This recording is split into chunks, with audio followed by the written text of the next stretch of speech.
This is Gaji Mahbub before you and welcome to Jain English Academy. Today I will share with all of you in details about the shortcut technique of right form of verb by which we can understand where will we use the right form of verb. Okay, let's get it started our today's class.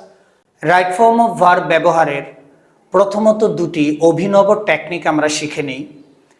তোমরা যারা class 6 থেকে HSC পর্যন্ত student রয়েছো তোমরা অবশ্যই লক্ষ্য করেছো তোমাদের রাইট ফর্ম অফ ভার্বের যেই কোয়েশ্চেনটি তোমাদের প্রশ্নে আসে তো সেই কোয়েশ্চেনটি কিন্তু অবশ্যই একটি প্যাসেজ আকারে আসে।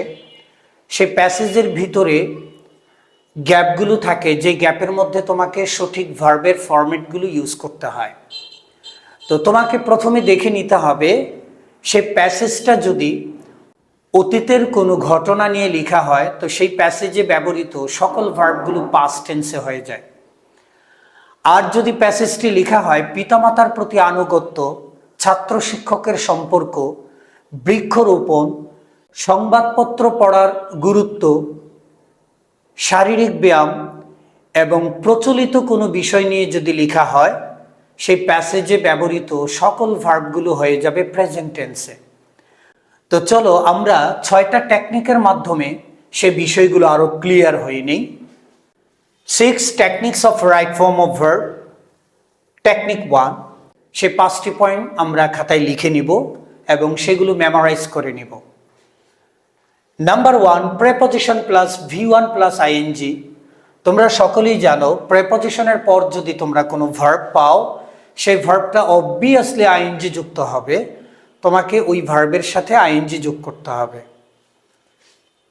ইনফিনিটিভ টু প্লাস V1, আমরা জানি টু এর পরবর্তী ভার্বটি সর্বদা V1 হয় অর্থাৎ বেস ফর্ম হয়। নাম্বার 3, সাবজেক্টের জায়গায় ভার্ব বসলে V1 প্লাস আইএনজি হয়ে যায়, যেটা আমরা গ্রামারের ভাষায় বলি জেরান। অর্থাৎ তুমি যদি সাবজেক্টের জায়গায় কোনো ভার্ব পাও সেই ভার্বটি অবভিয়াসলি আইএনজি যুক্ত হয়ে যাবে। তুমি যদি একটি সিম্পল বাক্যে দুটি ভার্ব পাও দ্বিতীয় ভার্বটির সাথে আইএনজি যুক্ত হবে। যেমন they enjoy watch cricket match, এখানে এনজয় ভার্ব, ওয়াচ ভার্ব, তাই দ্বিতীয় ভার্বটির সাথে আইএনজি হয়ে যাবে। Shamima likes cook for the guest, likes হচ্ছে ভার্ব, কুক ও ভার্ব, তাই দ্বিতীয় ভার্বটির সাথে আইএনজি যুক্ত হয়ে যাবে। I read newspapers every day, sit on the corridor, তোমরা দেখতেই পাচ্ছ এখানে একটি ভার্ব রয়েছে রিড এবং সিট হচ্ছে আরো একটি ভার্ব, তাই দ্বিতীয় ভার্বটির সাথে আইএনজি যুক্ত হয়ে যাবে।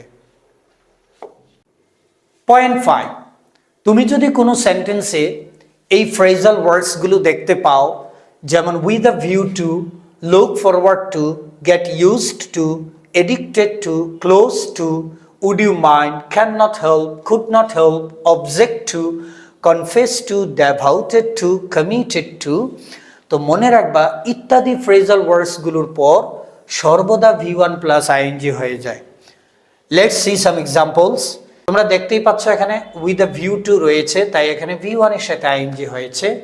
I look forward to getting a job, এখানে লুক ফরওয়ার্ড টু রয়েছে, তাই তার পরবর্তী ভার্বের সাথে আইএনজি রয়েছে। She is addicted to eating sugar, এখানে এডিক্টেড টু রয়েছে, তাই তার পরবর্তী ভার্বের সাথে আইএনজি যুক্ত হয়েছে। শি ওয়াজ ক্লোজ টু, এখানে ক্লোজ টু রয়েছে, তাই তার পরবর্তী ভার্বের সাথে ING. I'm getting used to driving, তোমরা দেখতেই পাচ্ছ এখানে গেট ইউজ টু রয়েছে, তাই ড্রাইভিং ভার্বের সাথে আইএনজি হয়েছে। Would you mind, would you mind থাকলে আমরা জানি তার পরবর্তী ভার্বটির সাথে আইএনজি যুক্ত হয়। Would you mind having meal with me, we can not help obeying our teachers, দেখো ক্যান নট হেল্পের পরবর্তী ভার্বের সাথে আইএনজি রয়েছে। She could not help talking to me, এখানেও দেখো কুড নট হেল্পের পরবর্তী ভার্বের সাথে আইএনজি রয়েছে। আশা করছি তোমরা বুঝতে পেরেছ, আমাদের সাথেই থাকো। পরবর্তী ভিডিওতে আমি নেক্সট টেকনিক্সগুলো নিয়ে তোমাদের সাথে ধাপে ধাপে আলোচনা করব, সে পর্যন্ত আমাদের সাথেই থাকো।